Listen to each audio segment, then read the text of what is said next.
I'll never forget sending that message on LinkedIn, which resulted in me getting a job in medical device sales at over $100,000. LinkedIn is one of the best tools to break into medical device sales. The problem is that most people don't know how to use it correctly. Welcome back to New to Medical Device Sales. I am your host, Jacob McLaughlin, and my friends, we are going to come teach you all how to use LinkedIn today and how you're going to get hired in medical device sales while utilizing LinkedIn. One of the most common questions I get is, what do I do? LinkedIn has so many different features. How should I respond? How do I send a message? Where do I even start? And I wanted to answer all of those questions today. So we're going to go over 5 tips that are going to help you utilize LinkedIn to get hired in medical device sales. Where this came from is I was actually in Dallas at the Mad Device Rep, and I got to talk to over 60 reps in the industry and people wanting to break into medical device sales. And the number one topic that kept coming up was LinkedIn. People receiving messages from reps talking to me about their complaints or the messages that they get. Other people being like, how do I even use it? How do I get phone calls set up? How do I get them to turn into interviews? If you utilize these tips, you are going to see a significant increase in your responses and landing interviews. So let's jump into it. Number 1, connecting with people on LinkedIn. How do I even find people? Well, just so you guys know, if you've never done this, if you go to the search bar in LinkedIn, and let's just say you search a company, Medtronic. If you go to Medtronic, then it will show the company. But then if you scroll down, it actually says people, right? And then if you press people, it will actually show you who works there and who has themselves tagged to work there. That's a great place for you to start and just click on a couple profiles. Now, it will also let you filter by like sales, marketing, engineering. So you would want to go to the sales world. And then you're going to connect with them. Click on their profile, you'll see it and it has a connect bar. What you'll also see on the right-hand side normally is it's going to give you other suggestions. And so the cool thing about LinkedIn is LinkedIn will actually tell you like, hey, this person probably is this same position. So for example, if you're on a hiring manager, you might see other hiring managers in that division or that company. And then if you're on a rep, like a territory manager, you might see other territory managers. Now, again, always just check it. Sometimes they'll show the same company. They'll show it at people in the same industry, but not the same company. But that's a fast way of how do you even find people, right? How do you get leads for you to go reach out to? Okay, so when I press connect, because it does allow you to connect on LinkedIn, what do I say? Because a lot of times when you press connect, it's going to show a little box and say, hey, send a message. Do not send a message. Do not send a message on that connect box. It only gives you 300 characters. Just understand, everybody that's watching this, when you guys are reaching out to medical device reps, they all know that you're wanting to break into medical device sales. So it's actually a wasted message because then again, if you think about it, many times people will just press accept and then it would go into their inbox, but then they're not going to go back into their inbox and then reply to the message you sent. So when you guys are just connecting with them, just connect. Then you can go back and send a message. What happens here is when you want to be able to connect with these people, I would just go through and instead of connecting, trying to send a message, I can go and connect with, let's say 50 people in about 10 minutes because all I'm doing is pressing connect. Now, the one thing you have to be aware of is sometimes LinkedIn can tell you you've connected with too many people or they might need you to get LinkedIn Premium. That's another story. But just connect with these people. And then what I would do is I would have a list of who I left off on the day before. And then I would say, let's just say his name was Adam. I would say, okay, there's Adam. And here's the 15 people who all accepted my connection. So now I just messaged 15 people. And then when you have them on LinkedIn, go and then send the messages afterwards and copy and paste the message you're using, but you're going to change up some of the information in there. And that allows you to get out to a lot of prospects, right? Most people are like, oh, I only want to connect with like, let's say 5 people.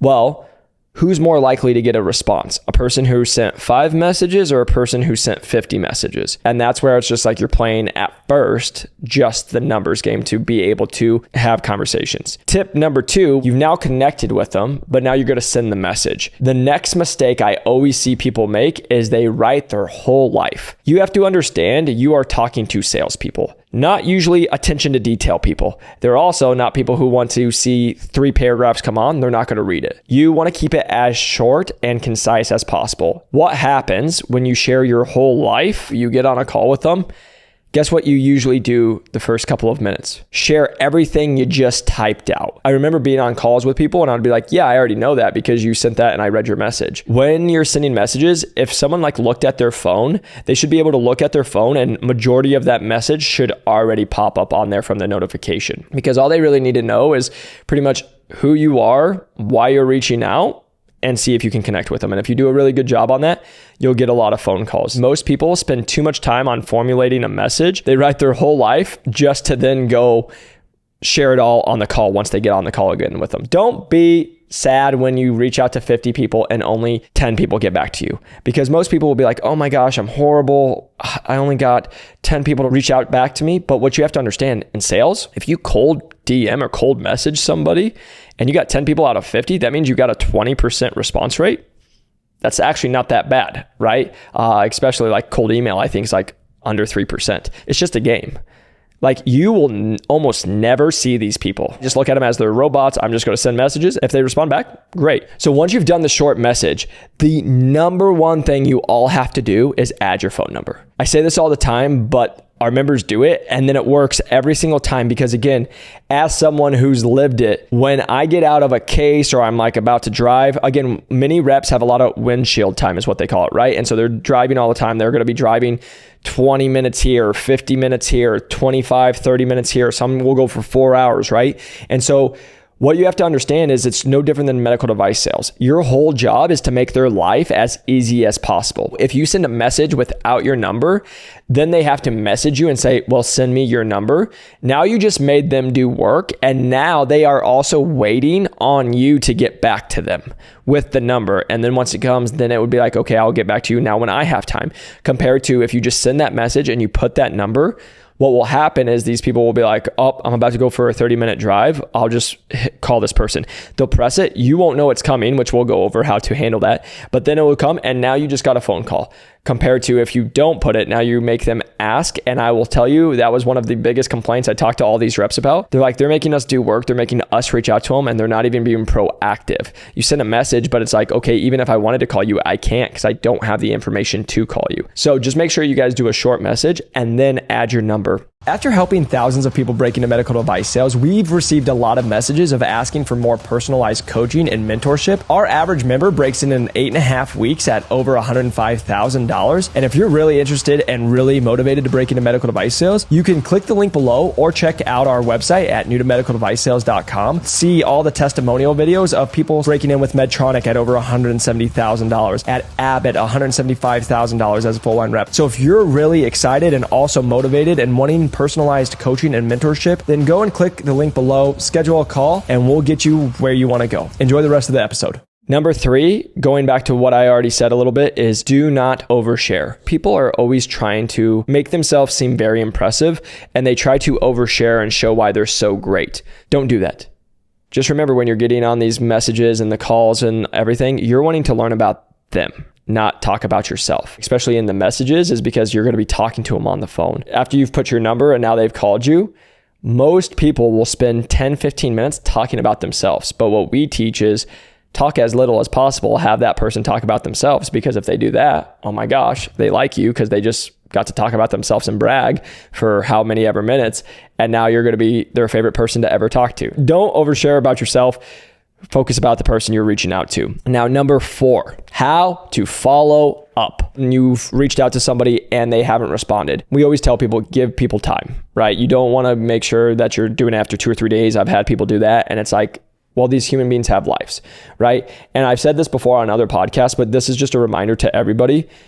You getting on a call with them and you breaking into medical device sales is the number one priority in your life. To the reps and managers, the random human being that's reaching out on LinkedIn asking for a job is literally the lowest priority in their life. Why I'm saying this is we've literally had people who've sent messages and then after a day they like followed up and they were very passive and very rude. And I've literally experienced it. Like I've talked about, is like I had somebody on the 4th of July send me a message, didn't wait even an hour, said I must be too good for them and blah, blah, blah, blah. And I took a screenshot and I called him back and I was just like, this is why you don't get hired in you think it's all about you. When are you going to follow up? So we always tell people, give people about 1 to 2 weeks just to go, and then send a follow-up message. There's nothing wrong with sending like a second follow-up message. You'll get somebody who responds back to you and they're like, oh, I'm so sorry. I don't know how I missed this. Or, hey, I'm so sorry. I was in the OR and then I got a call and I was going to call you back, right? Like there's a lot of things that people had good intentions. They just totally forgot to call you.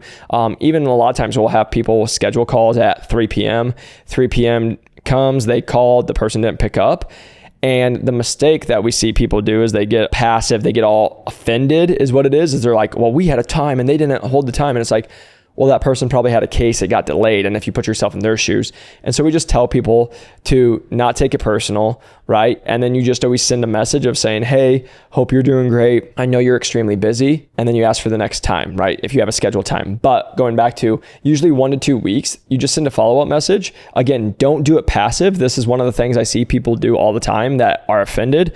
They get passive with their language. Like, we had a call and you didn't make it. They're not going to call you back. Because now you're guilting them and you're not paying them, you're not helping them. They're literally out of the goodness of their heart getting on a call with you.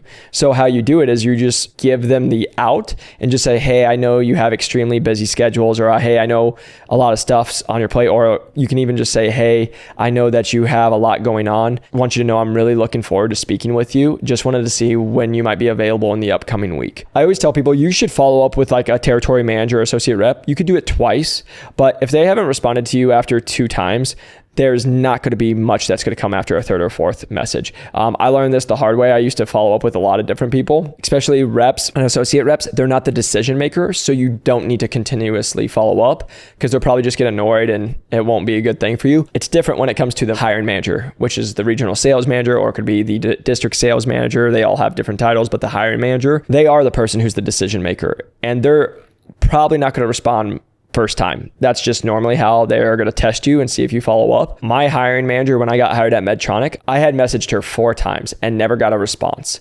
And every time I would follow up with her is because I talked to somebody on her team. And then it wasn't until the 5th message that I had talked to a full line rep who used to be her associate and that they had a really good relationship. I sent that 5th message. She finally responded.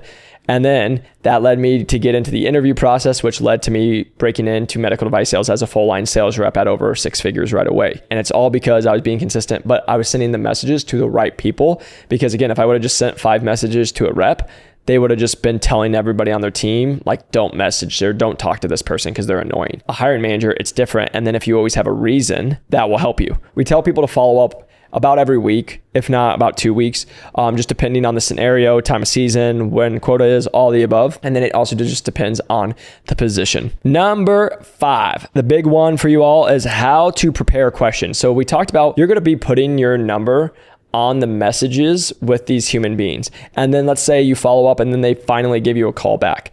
But the challenge for you all is you're like, I just messaged 30 people in the last 3 days. I don't remember who this is. I get this with our members all the time. They're going to be like, oh my gosh, I put my number and they just called me. And I'm like, well, what were you expecting when you put your number? And they're like, well, I guess I wasn't expecting them to actually call me, right? That is the beautiful part. If you do it, you'll actually get some people who call you. And then once you get on a call, this is the thing. Many people are like, Jacob, I don't remember who they were. I'm not by my computer. Well, what you can do is what I used to do, because I would be at the gym. I was never by my computer. I had been reaching out to hundreds of people. I would just put myself on speakerphone. While I'm talking to them, they would call me and they would be like, hey, this is Ryan. And Ryan with Arthrex. And you'd be like, Ryan, how are you doing? And as I'm doing the intro, like, hey, how's the day going? I'm on my LinkedIn app, go to my messages, and I'm in my DMs of my own messages. And then I'm like searching Ryan, who I messaged. And then there's going to be a list. And then I see Ryan and it's Arthrex. And it'll be like, oh, I remember I messaged him 3 days ago. He just responded back. He works in this division, right? And then I'll be like, hey, how's the day been so far? Oh, it's been great. Yeah. So have you had a lot of cases or is it kind of like a slower day? And I would just make a little small talk for the first couple 30, 60 seconds. While I didn't do it because we didn't have it at the time, but what we teach now to all of you. So here's the tip is be on speaker, find out who they are, find out the company. And if you literally, let's just say it was Arthrex. If you literally just go to arthrex.com and then go to ChatGPT and drop arthrex.com in there and say, tell me everything about this company, you in about 35 seconds or 30 seconds will know more than most people ever getting on a call with them. And you can just be looking at it and you can be like, oh, this is good information. Again, are you going to use all of it? No.